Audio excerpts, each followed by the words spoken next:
Hey guys, स्वागत है आपका न्यू वीडियो में। आज की वीडियो में हमारा टॉपिक है फुल आउटर जॉइंट। तो हम इसको पढ़ेंगे full outer joint. Last video में आई लाइक रिमेंबर कि हमने राइट जॉइंट पढ़ा था इन एसक्यूएल। सो इस वीडियो में हम पढ़ रहे हैं फुल आउटर जॉइंट।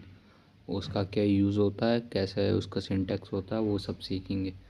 तो मिलता हूँ मैं आपको भी अपने लैपटॉप पे। आ जाओ आप भी। तो यहाँ पे आ गए हम। लास्ट हमने पढ़ा था राइट जॉइंट क्या होता है। राइट जॉइंट क्या होता है, जो हमारा राइट टेबल होता है उसको सब कुछ और लेफ़्ट टेबल का जो पार्ट सिमिलर है वो सारा आ जाता है उसमें। तो ये होता है हमारा राइट जॉइंट। अब फुल आउटर जॉइन होगा हमारा। A full outer join is a type of a join in SQL that combine the result of both left joint का भी राइट जॉइंट का भी। It returns all the records and matching other left tables and right table. If there is no match, the result contains null and every column of the table lacks a matching row. तो इसका काम क्या है कि right table से भी सब कुछ ले लेगा, लेफ़्ट टेबल से भी सब कुछ ले लेगा। तो वो दोनों की टेबल से जब सब कुछ ले लेगा तो और ऐसा भी हो सकता है जो टेबल 2 में है वो टेबल 1 में ना हो, तो वो उधर नल लिख के दे देगा हमें। इसका सिंटैक्स होता है select star from table 1 left join, table 2 से लेफ़्ट जॉइन करवाया ऑन टेबल 1 का जो कॉमन नेम है इक्वल में डाला, टेबल 2 का कॉमन नेम यूनियन लगाया, union select all from table 1 और राइट जॉइंट लगाया। इधर ऊपर वाले में लेफ़्ट जॉइंट लगाया था और नीचे वाले में राइट जॉइंट लगाया और बीच में लगाया यूनियन। तो ये यूनियन जो है ये है फुल आउटर जॉइन। तो यही है इसकी कहानी, बस ज़्यादा कुछ नहीं है इसमें। तो इसके 2-3 सिनेरियो हैं, तो वो हम पढ़ते हैं। इसके सिनेरियो क्या क्या। Retrieve all the employees and projects with unmatched data. Table लिख दिया हमने, एम्प्लॉय लिख दिया, लिस्ट ऑफ एम्प्लॉयज़ हो गई और प्रोजेक्ट हो गया जिससे लिस्ट ऑफ प्रोजेक्ट। ये 2 टेबल्स हैं हमारे पास। तो इसकी क्वेरी क्या लिखेंगे, हमें क्या करना है, retrieve all the employees and the project. सारे प्रोजेक्ट निकालने हैं, सारे एम्प्लॉय निकालने। तो हम इसकी क्वेरी लिखेंगे select all from employ, left join लगाओ प्रोजेक्ट पे।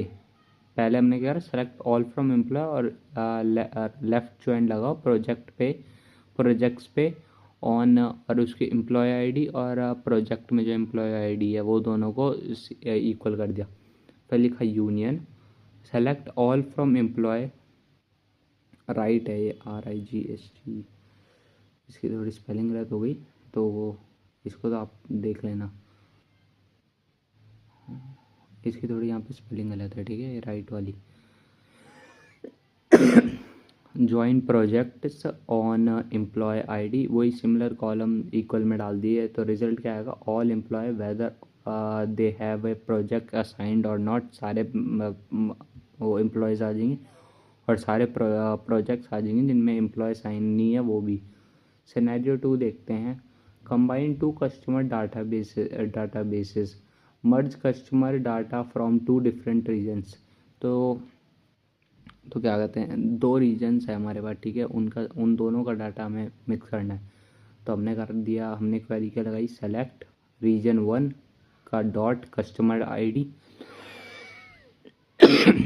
रीजन 1 का नेम, रीजन 2 का नेम एज रीजन 2 नेम, ये नाम दे दिया हमने उसका, फ्रॉम रीजन 1।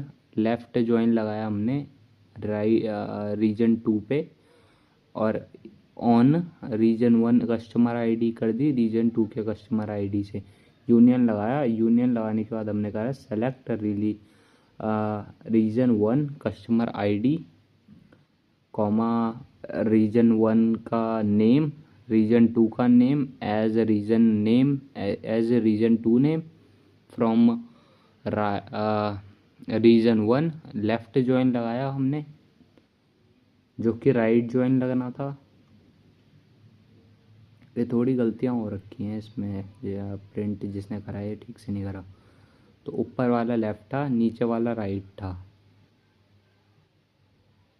सब कुछ आज ही हो रहा है। मेरी तबीयत भी ख़राब है आज, और लाइट भी अब जग जग कर रही है। 2 गलतियाँ निकाल चुका हूँ यहाँ पे। सॉरी, पहले वाले में लेफ़्ट ज्वाइन लगा रखा है, नीचे वाले में राइट ज्वाइन लगा रखा है, तो इसको आप लेफ़्ट ज्वाइन मत समझना, ये राइट ज्वाइन है, ठीक है।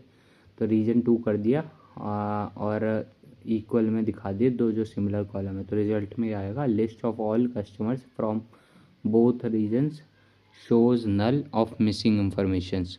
तो अगर कोई इन्फॉर्मेशन इनके पास नहीं है तो वहाँ पे बस तुम्हें दिखा देगा कि लाइक नल दिखा देगा। बाकी दोनों रीजन के वो ले लेगा, क्या कहते हैं, नेम ले लेगा, कस्टमर आईडी ले लेगा, नेम ले लेगा, और हाँ, तो बस यही करेगा वो, उसका यही काम है। तो आज की वीडियो में इतना ही। अगली वीडियो में हम पढ़ेंगे क्रॉस जॉइंट्स। मिलता हूँ आपको।